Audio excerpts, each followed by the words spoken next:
Bienvenue chez KB Le Plus Plus, les dépôts sont pareils, l'univers de perruques, la qualité toujours.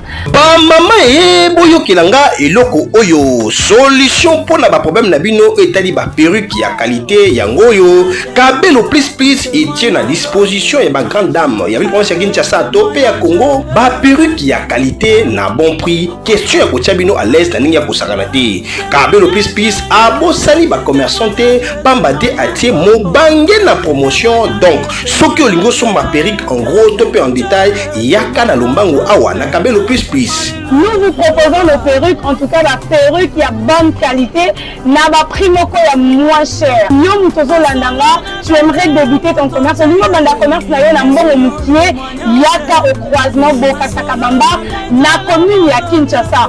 Et quand la biso tozo na ba service ya vente en gros et en détail. C'est-à-dire que tant oye toko yamba yo surtout yo mutoza grossiste. Donc vous êtes un grossiste ou bien au limite pour la entreprise na yo, ton maison na yo, boutique na yo, salon na yo ya kabelo yaka toko yamba yo. Olingo benga biso toza pe na service ya expédition. Nous expédions partout, je dis bien partout. Pendant le mois de mai oyo toza na promotion, mois de mai oyo en tout cas ba prix na biso eza ba prix moko promotionnel poto muti ba prix na ndenge moko ezalate. Tozomi na commune ya Kinshasa précisément na croisement des avenues Kabamba et Bokassa en face ya station Total Énergie topé au bengi biso na 084 72 64 581 084 72 64 581 KB Le Plus Plus c'est la qualité.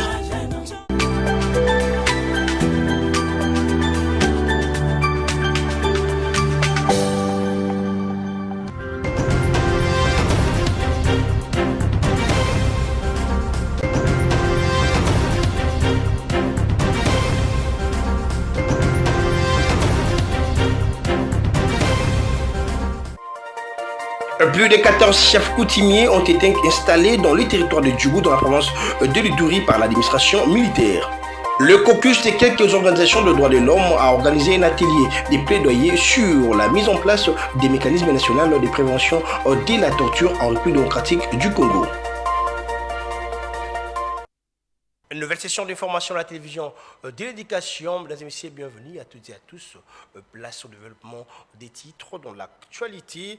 Plus de 14 chefs coutumiers ont été installés dans le territoire de Djougou, dans la province de l'Ituri, grâce à l'administration militaire de cette province. Suivez les détails dans ces reportages dynamiques Atako. À la réinstallation des chefs coutumiers s'ajoutent les retours des populations dans ces milieux respectifs, la reprise des activités socio-économiques, scolaires et la libre circulation des personnes et leurs biens en territoire de Djougou, c'est l'image voulue par le président de la République, Félix Tshisekedi, à restaurer l'état de siège.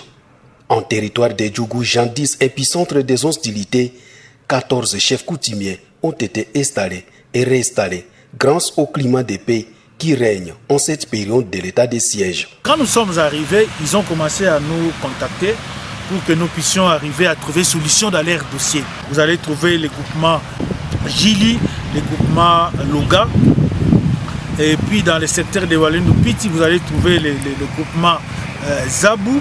Il y a eu encore d'autres groupements vers le secteur de Walendou-Djati, et là il y avait le groupement Beti, il y avait le groupement Chili. Tous ces gens-là qui ont été suspendus, avec l'avènement de l'état de siège, nous avons réhabilité tous ces gens-là qui étaient suspendus illégalement. Occasion pour l'administrateur du territoire de Djougou, le commissaire supérieur principal Rifé Mapela, de lancer un appel particulier à tous les habitants de Djougou à la culture de la paix, en vue de pérenniser la calmie qui s'observe actuellement sur toute l'étendue de ces territoires. Aujourd'hui, lorsque nous sommes en train d'évaluer la situation sécuritaire dans le territoire de Djougou, nous constatons qu'il y a une amélioration totale. Pourquoi nous disons une amélioration? À chaque fois il y avait des problèmes, à chaque fois il y avait des tueries. Quelque chose c'est-à-dire, c'est dire à la population d'être toujours, la population de Djougou surtout, d'être toujours confiant avec ce que nous sommes en train de faire. Les difficultés là sont transformées en défis pour nous. Et c'est ce que nous sommes en train de travailler sur ça et nous rassurons cette population. Il faut le dire, l'autorité de l'État est déjà restaurée en plus de 80% dans la province de l'Ituri. Comme on le sait, au sommaire, les consortiums de quelques organisations de droits de l'homme a organisé un atelier sur le plaidoyer de la mise en place du mécanisme national de prévention de la torture en République démocratique du Congo. Cette activité a eu lieu au quartier général de la MONUSCO dans la commune de La Gombe. Fanny Chiswaka et Agathe Mezi pour le détail. C'est dans le cadre de la mise en place d'un mécanisme national de prévention de la torture en conformité avec les engagements internationaux de la RDC que cet atelier organisé par le consortium des organisations de droits humains a eu lieu sous les thèmes « Agir ensemble contre la torture, le peine et traitement cruel, inhumain et dégradant en RDC ». Après les mots d'ouverture de la représentante du ministre des Droits humains, Guylaine Matabaro, a salué l'initiative de cet atelier et réaffirme l'engagement du gouvernement dans la lutte contre la torture en RDC. Au nom de son Excellence, Madame Chantal Chamouata, je tiens à réaffirmer l'engagement du gouvernement à œuvrer pour la mise en place effective de ce mécanisme.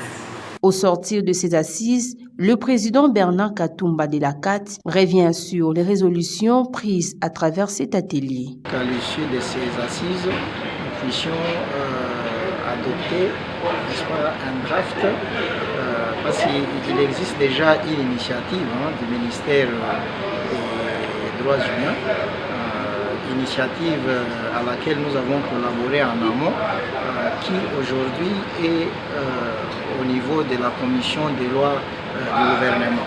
Alors, le travail que nous avons fait aujourd'hui consiste aussi à voir dans quelle mesure cette initiative peut aboutir pour que demain nous ayons effectivement une loi sur ce mécanisme-là.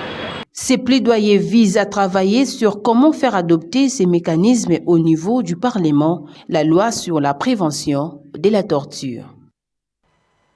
La chef du gouvernement, Judith Souminois, a reçu en audience le lundi une délégation de la Commission européenne de la protection civile et aux opérations d'aide humanitaire conduite par son directeur général adjoint Hans Das.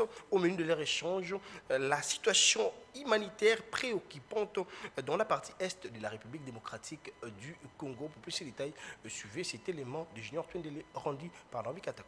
ECHO souhaite renforcer l'aide humanitaire dans cette partie du pays, plus précisément dans le domaine médical, de la nutrition et l'hébergement de victimes. Au cours des discussions, la chef de l'exécutif central a réaffirmé sa détermination à mener des actions dans le sens du soutien à la population de l'Est du pays. L'objectif de ma mission, c'est vraiment de faire stock, de voir de mes propres yeux la situation humanitaire dans l'Est et de discuter avec les autorités ici à Kinshasa et surtout avec Madame la Première ministre sur des moyens pour rendre encore plus efficace l'aide humanitaire qu'on est en train d'acheminer vers l'est du pays. Nous pensons que la situation humanitaire dans l'est du pays est extrêmement préoccupante. Il y a des besoins énormes dans le domaine médical, domaine de nourriture, hébergement et autres. Il s'y est de noter qu'ECHO a été créé en 1992 pour exprimer la solidarité de l'Union européenne avec les populations dans le besoin partout dans le monde. Tout à fait autre chose, le vice-premier ministre en charge de l'intérieur, sécurité, décentralisation et affaires coutumières, maître Jacquemin Chabani, a lancé le lundi dernier à Kingé, dans la province du Kwango, la campagne de vulgarisation des textes légaux relatifs aux comités provinciaux et locaux de sécurité, ainsi que l'opération Ndobo, initiative du gouvernement central qui vise à éradiquer le banditisme urbain. Suivez cet élément de Ginel Pézo. Accueilli chaleureusement par le gouverneur de province, Willy Bitusula, et d'autres autorités administratives et coutumières, le VPM de l'Intérieur a débuté son itinérance par un moment de recueillement devant la statue, la pleureuse de Kingé, en hommage aux victimes des massacres survenus lors de l'entrée de l'AFDEL. Devant une foule nombreuse réunie à la place Tribune de Kenge, le vice-premier ministre, ministre de l'Intérieur, a exposé les objectifs de l'opération Dobo, soulignant son importance dans la lutte contre les phénomènes de criminalité tels que le Mobondo et les Kuluna. Il a également insisté sur la nécessité de mettre en œuvre à travers tous les pays les comités locaux de sécurité fonctionnels, véritables outils de proximité pour une sécurité participative selon la vision du chef de l'État Félix Antoine Tshisekedi Tshilombo. Pour le VPM Jacquemain Chabani, le lancement de l'opération Dombo et la vulgarisation des textes relatifs au comité de sécurité marquent une nouvelle ère pour la province du Congo. La sécurité commence à la base grâce à une collaboration étroite entre les citoyens, les autorités politico-administratives, la police nationale congolaise et autres services compétents en matière de traitement des questions sécuritaires. Notons que le lancement officiel de ces activités a intervenu ce mardi 13 mai 2025 avec la tenue d'une réunion élargie du comité provincial de sécurité suivie d'une parade policière. Les habitants de Kenge mobilisés ont salué l'engagement du gouvernement central pour la restauration de la paix et de la sécurité tout en appelant à une implication accrue de toutes les couches sociales dans cette dynamique de changement. Tout à fait autre chose, le gouvernement de la République annonce le redémarrage du projet du barrage Katinde dans le Kasaï abandonné à son triste sort. Il y a de cela près de 9 ans. Pour cette fin, je vous laisse suivre l'allocution du ministre des Finances de Lufamba qui a exprimé la vision ou la détermination du gouvernement, celle de voir ces projets arriver à son terme. Suivez cet élément. Pour moi, c'est un honneur et un privilège de faire partie de cette belle aventure. Katinde a bâti tous les gouvernements qui nous ont précédés. Va-t-il aussi nous battre? Le temps seul pourra répondre à cette préoccupation. Pourquoi Katinde? Katinde parce que c'est un barrage de la renaissance, barrage de la réconciliation, barrage de la fraternité, barrage de la cohésion, barrage de l'unité des peuples. Plus de 25 millions des âmes attendent depuis des décennies ces projets. Abandonnés depuis plus de 9 ans à cause de plusieurs problèmes de structuration financière, mais également de procédures des marchés publics, mises en œuvre par nos partenaires qui avaient pris la charge et la bonne foi de nous accompagner dans le financement du projet. Le gouvernement devait réfléchir pour voir comment nous pouvons résoudre cette épineuse question qui dérange nos populations depuis des décennies. Ce qui est prévu, c'est d'abord de défier la nature, de produire 16 MW d'électricité pour alimenter Kananga et Bukonde, la première phase. Le défi et l'objectif est de produire cette énergie dans 24 mois à partir de la date du lancement. J'invite toutes les parties prenantes, principalement les organes de gestion du projet, les entreprises sélectionnées, Mining Engineering Service, MSR en cycle, et Angélique International Limited, AIL en cycle, les ingénieurs conseils du gouvernement, les élus légitimes du peuple, les autorités provinciales et locales, et les communautés bénéficiaires pour une synergie d'action en vue de la concrétisation de cet ambitieux projet de son Excellence Monsieur le Président de la République, chef de l'État, son Excellence Monsieur Félix Antoine Tshisekedi Tshilombo. En marge de la célébration de la journée africaine des sinistrés, la ministre des Affaires sociales, Action humanitaire et solidarité nationale, Nathalie Aziza Mounana, s'est entretenue avec les partenaires sociaux pour se faire une idée sur les conditions de vie des sinistrés des pluies à Kinshasa et c'est des zones occupées par les rebelles. Pour plus de détails, suivez cet élément de Naomi Katako. Reçu en audience ce lundi 12 mai par la ministre des Affaires sociales, Actions humanitaires, ANSDAS, avec le directeur général adjoint et officier en chef chargé des opérations de la Direction générale européenne pour les opérations d'aide humanitaire et de la protection civile, ils ont abordé la problématique d'aide humanitaire aux déplacés des guerres.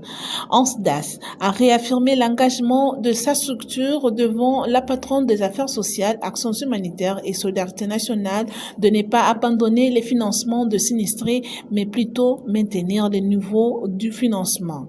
Des catastrophes naturelles laissent le mauvais souvenir, déclare Rachid Akassim, ambassadeur du Royaume du Maroc, reçu par la ministre Aziza Mounana au menu de leur échange la journée africaine que le monde célèbre chaque 25 mai. Pour cette année, le groupe des ambassadeurs africains accrédités en République démocratique du Congo souhaite la célébrer avec les victimes des inondations du 4 et 5 avril dernier. Le but est de renforcer la solidarité africaine, ajoute le doyen des diplomates africains en République démocratique du Congo. Notre entretien a porté sur une action solidaire que ce groupe d'ambassadeurs africains veut accomplir à l'occasion de la célébration de la journée de l'Afrique ce 25 mai. Donc cette opération solidaire consiste à collecter les fonds nécessaires pour une opération de don en vivres aux sinistrés des dernières inondations de Ndjili.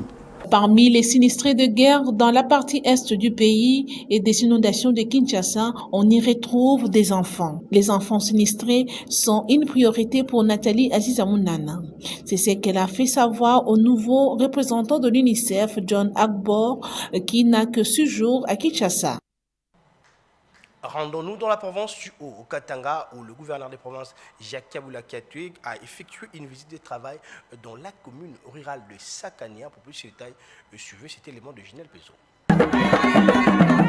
La commune rurale de Sakania s'est fortement mobilisée ce samedi 10 mai 2025 pour réserver un accueil chaleureux à Jacques Kabula Katoué.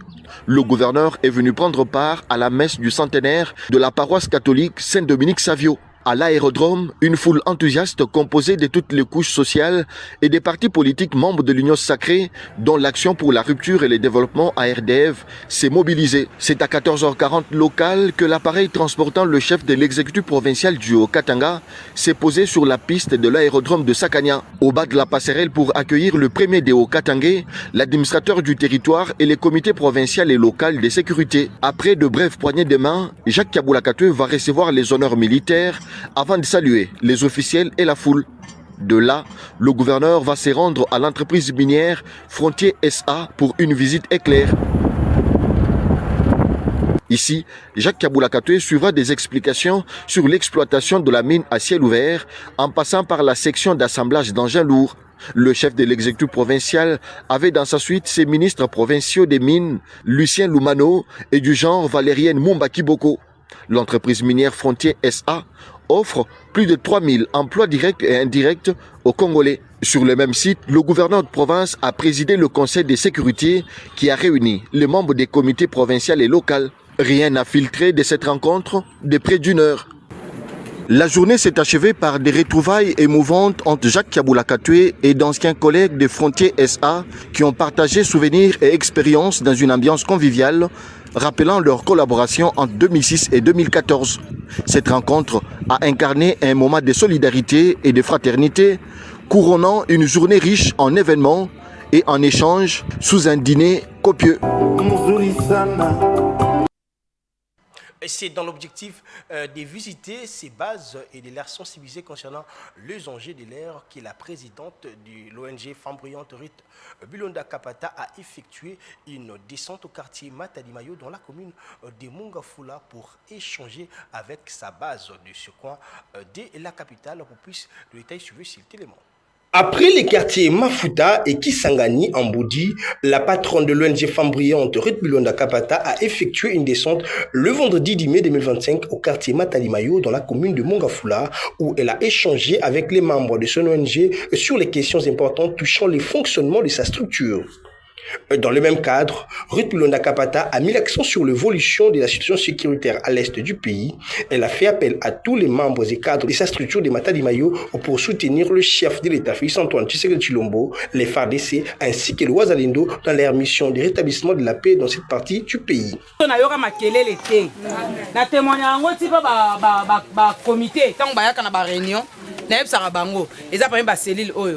bondimanga pe bozwa biloko na motema kofungwa nzamba pambola biso tosali makambo minene touti musika touti loin touti mosika na nzambe na ONG oyo tovanda baprojet na yebi te ade soko obetaki makambo na tobande kosola CG oui ngayo nalobaki yango ebisaki bango ke makambo esimbi eza peda chutunga nzambe aza malamu biso tozolala na este baolala te bandeko baokima mbangu bana na biso toboti bazokufa mibali na biso totikala ba veuve bana mikie totikala ba veuve bana mikie ba maman bazokufa ba papa bazokende ba famille ezosila pona banguna alors biso tokoki kolala pongi te tokoki kokanga misu te avolala sambelaka pona mboka sambelaka pona este totikala mokonza mboka na maboko ya nzambe tolobaka na nzambe yenda asimbi motema ya baroi asimba motema ya fati po kimi ekota makasi kuna. Elle a également apporté un lot important de pannes et plus de 200 bassins aux membres de son ONG qu'elle soutient constamment. Et ce geste a été salué par les bénéficiaires qui ont également offert des cadeaux à la présidente de la structure, Ruth Blonda Kapata. Bonne nouvelle pour les étudiants en médecine de l'université Révérend Kim. Les travaux de construction des cliniques universitaires de cet alma mater avancent à grands pas et c'est constaté par la rédaction sur cet élément.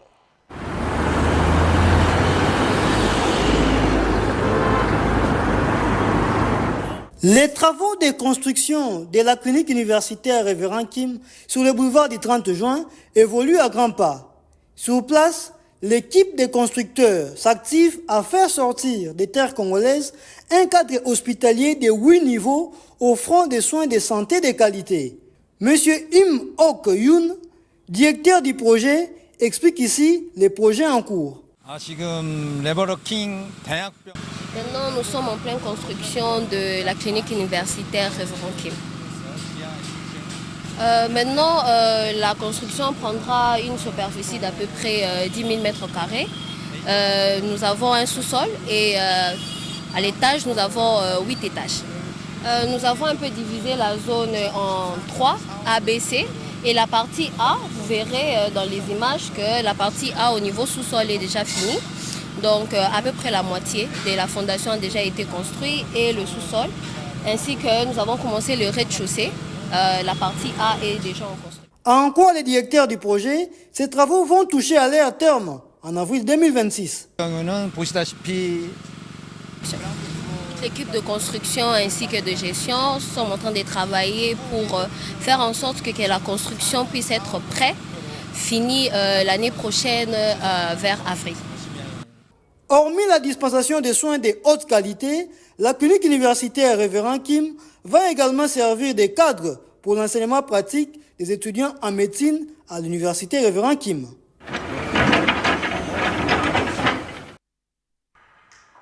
Parlons de société dans ce journal. Des grandes têtes d'érosion inquiètent sérieusement les habitants du quartier Congelos dans la commune de Mongafula qui lance un SOS aux autorités quant à ses copains. Koutoumissa pour un reportage très touchant. Kinshasa, la capitale de la RDC, a deux facettes, Kinshasa les centres-villes et Kinshasa les périphériques délaissés. C'est le cas du quartier Chibanda Konjolos Mbiti qui disparaît peu à peu pour cause des grandes érosions qui ont déjà emporté plusieurs maisons suite aux eaux de pluie non canalisées qui proviennent du plateau des résidents de l'université de Kinshasa, a indiqué Denis Bungu, victime et professeur à l'UNIKIN. Nous sommes seulement victimes de l'eau du plateau des professeurs. Toute l'eau du plateau des professeurs de toutes les maisons sont orientées sur cette avenue. Il n'y a pas que cette érosion, il y en a deux. Et ce sont des très grosses érosions. Je vous dis, l'eau qui descend ici, même si vous qui êtes là, avec moi, avec mon ami ici, ça va nous emporter. C'est un volume d'eau incroyable. Je vous dis la vérité que si l'université ne prend pas de dispositions pour canaliser ces eaux et même réparer les dégâts, tous les quartiers Congelos vont disparaître. Il suffit qu'il y ait encore des pluies. Vous voyez le niveau de la maison. Il y a encore une érosion qui vient de là, qui est déjà presque au niveau de l'avenue Mbangé. On ne sait pas s'en sortir. Nous avons dépensé de l'argent. Je vous dis plus de 5 000 $ engloutis. On a fait tout.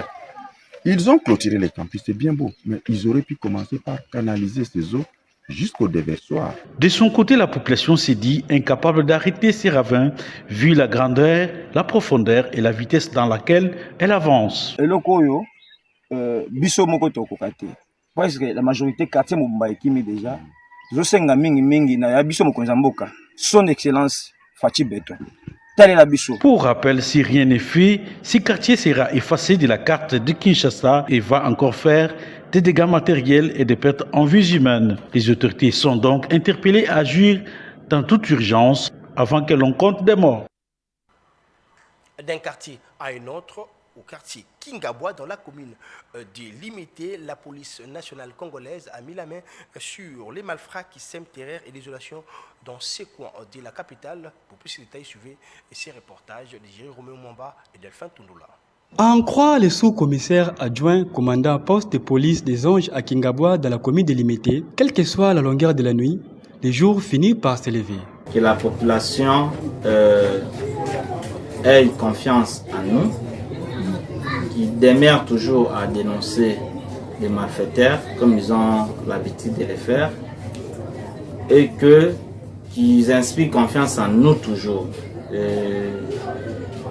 Elles sont nos partenaires et c'est avec eux que nous allons collaborer et nous allons faire asseoir la sécurité au sein de ce quartier Nzadi. Ce qui veut dire selon lui, les phénomènes Koulouna et toute autre mauvaise pratique dans sa contrée seront mis hors état de nuire jusqu'à obtenir la paix tant voulue par les autorités provinciales.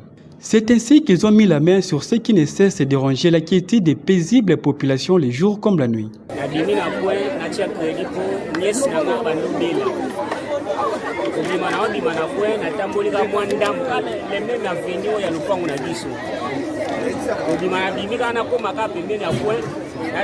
Trois personnes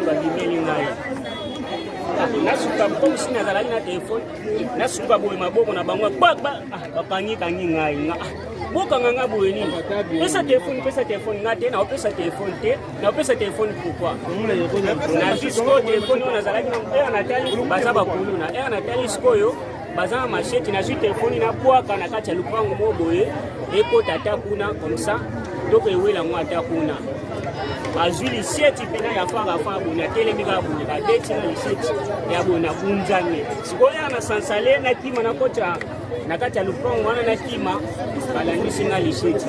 L'arrestation de ces malfrats constitue un ouf de soulagement au sein de la population. En sport, les probables partenariats entre le gouvernement congolais et la Monaco, le club français, pour l'analyste sportif Doudou Mbalas, qui salue cette initiative tout en saluant aussi sa mise en place ou sa matérialisation. Suivez cet élément. Il faut que les Congolais arrêtent de raconter n'importe quoi. Il faut que les Congolais arrêtent de toujours voir la négativité dans ce que fait le gouvernement, dans ce que font nos autorités. Parce que ce partenariat venait d'être à peine conclu. La RDC n'est pas en train de copier le Rwanda, s'il faut le dire comme ça. Parce que j'ai comme l'impression que les gens disent, parce qu'il y a le Rwanda qui a un peu dévancé les choses dans cette affaire-là, nous ne copions pas. Mais on s'est inspiré quand même de ce qu'ont fait les Rwandais, avec Paris Saint-Germain, la visite au Rwanda.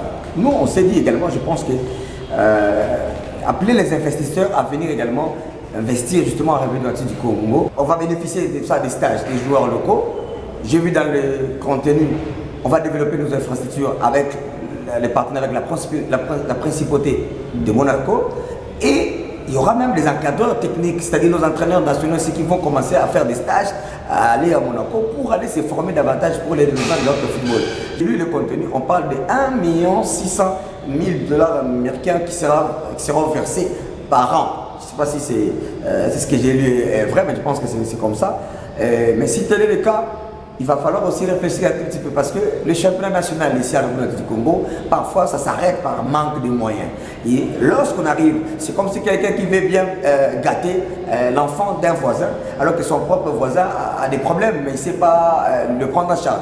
Et ça doit être appelé le ministre du Sport. C'est-à-dire qu'on va débourser autant de millions pour ce partenariat pour vendre le football congolais. Mais attention, le championnat local, le championnat de RDC, il souffre, n'est-ce pas, de manque de financement aujourd'hui. Voilà, les championnats changent de formule en cours de chemin, les championnats changent même de règlement. On joue maintenant dans des sites, pénalisant les autres équipes parce que les flux aériens posent problème, parce que les équipes n'ont pas d'argent. Or, l'État va débourser près des millions dans un partenariat. Ce qui est bien, je l'ai dit, j'ai salué, mais attention, il faut également revenir sur ce genre de partenariat. Pourquoi pas inclure le championnat national, justement avec Monaco. Toujours en sport pour boucler complètement cette session d'information. Les Léopards U20 de la République démocratique du Congo sont éliminés au quart de finale de la CAN Égypte 2024 le lundi 11 mai 2025 face au Bafana Bafana de l'Afrique du Sud, allez dire sur un score de 1-0. Suivez cet élément de Géry Roméo Mamba. Les Léopards de la République démocratique du Congo de moins de 20 ans ont raté l'occasion en or de se qualifier au prochain mondial de cette catégorie en se faisant éliminer par les Bafana Bafana d'Afrique du Sud, 1-0 le 12 mai 2025 en quart de finale de la Coupe d'Afrique des Nations, alors que les Congolais avaient pourtant la totale maîtrise des rencontres en se procurant pas mal d'occasions de scorer, mais la plus nette était celle de Faverdi Bongeli du TP Mazembe à la 45e minute après un service de Mukandila. Le score sera de 0 but partout à la fin du temps réglementaire, malgré cette occasion franche des Sud-Africains qui sera enrayé par les défenseurs congolais Kalonji à la 88e minute. À la 54e minute, Ibrahim Tobo Alayamin Yamal pénétra la défense adverse. Il sera fauché et tout le stade a vu un penalty sauf le corps arbitral. Déconcentrés à cause des protestations de trop sur l'arbitre, les Congolais vont perdre l'esprit qui permettra aux Sud-Africains de trouver les moyens de scorer à la 55e minute, soit 60 secondes seulement après cette euphorie du penalty refusé. Was an absolute rocket. But now South Africa, the other end are in. Malenga! And South Africa may be on their way to the semi-finals. L'aventure s'arrête et celle de coach Guy Boukassa aussi. Je travaille quand même depuis presque 2 ans. On est au mois de mai là, donc ça fait 2 ans qu'on est sur ce projet, qu'on s'est battu pour mettre en place des choses. Écoutez, lorsque l'objectif n'est pas atteint, il n'y a aucune raison de forcer la donne. Je ne suis pas de cette nature-là.